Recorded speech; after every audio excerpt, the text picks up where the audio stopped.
Précurseur en la matière, l'IBER met en œuvre une politique de protection de l'environnement globale, active et novatrice. Ainsi, des méthodes de production écologique, le recours à des matériaux recyclables et des mesures de réduction de la consommation d'énergie se trouvent au premier plan des préoccupations de l'entreprise.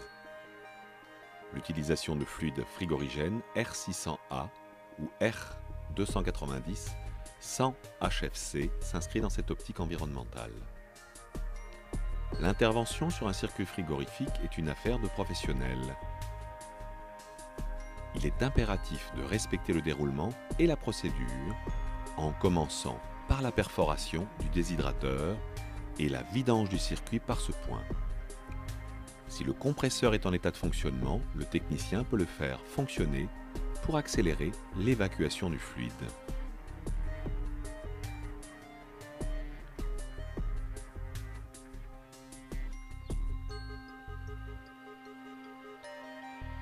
Le tube doit être parfaitement propre.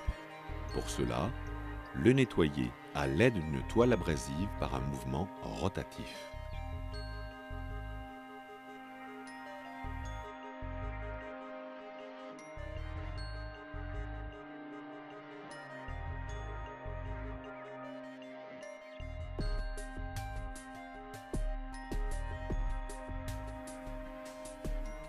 Veillez à ce que la coupe soit propre et sans bavure.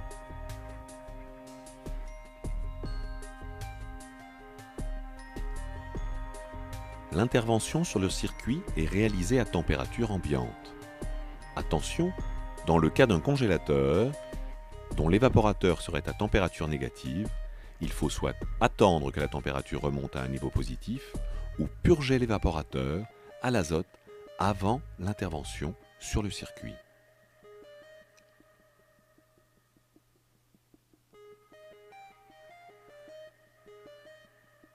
Il est important de respecter le temps de séchage de la colle lock-prep dans le cadre de l'apposition des raccords lock-ring.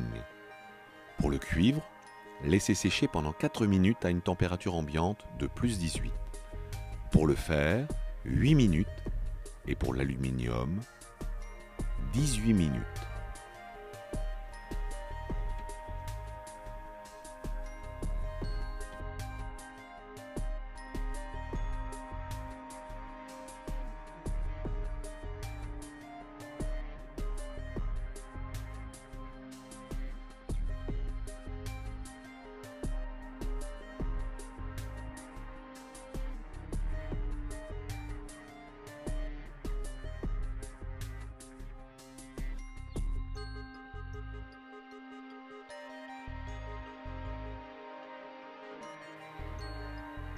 Comme à chaque ouverture d'un circuit frigorifique, il est nécessaire de remplacer le déshydrateur.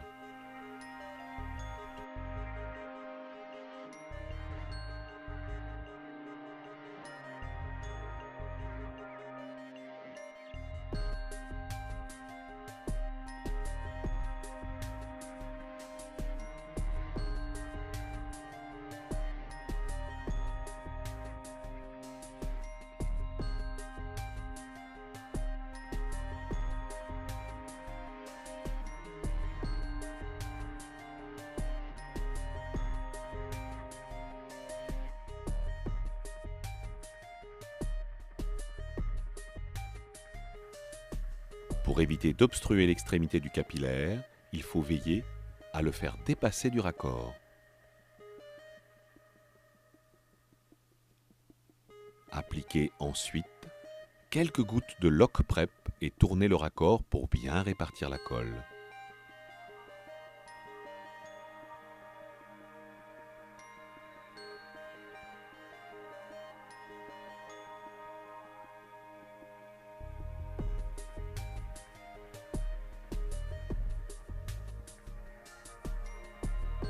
Le circuit est désormais assemblé. Passons aux étapes habituelles de la charge. Tout d'abord, la connexion du circuit à la station de charge.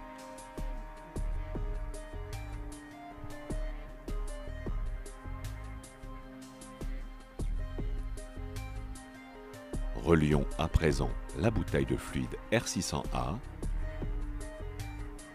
ou R290 à la station de charge. La nature et la quantité de fluide sont indiquées sur la plaque signalétique de l'appareil, en l'occurrence 45 grammes. Effectuez le tirage au vide. Procédez maintenant à la charge en respectant au gramme près la quantité de fluide prescrite à l'aide d'une balance électronique. L'appareil a été mis en service pendant le chargement du fluide. Pincez la queue de charge avec la pince à obturer. Retirez le raccord rapide et fermez hermétiquement la queue de charge avec un bouchon lock-ring.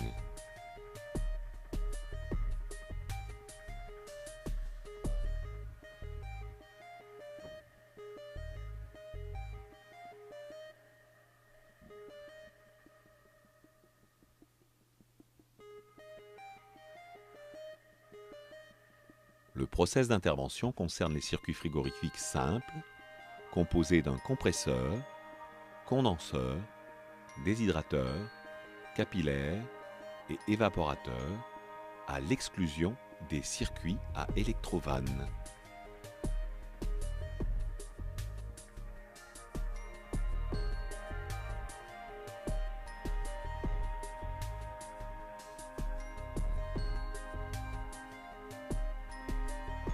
À la fin de l'intervention, pensez à contrôler les raccords avec un détecteur de fuite gazeuse. Bien sûr, veillez à intervenir dans un local ventilé et respectez les consignes de sécurité habituelles adaptées à une intervention sur un circuit frigorifique.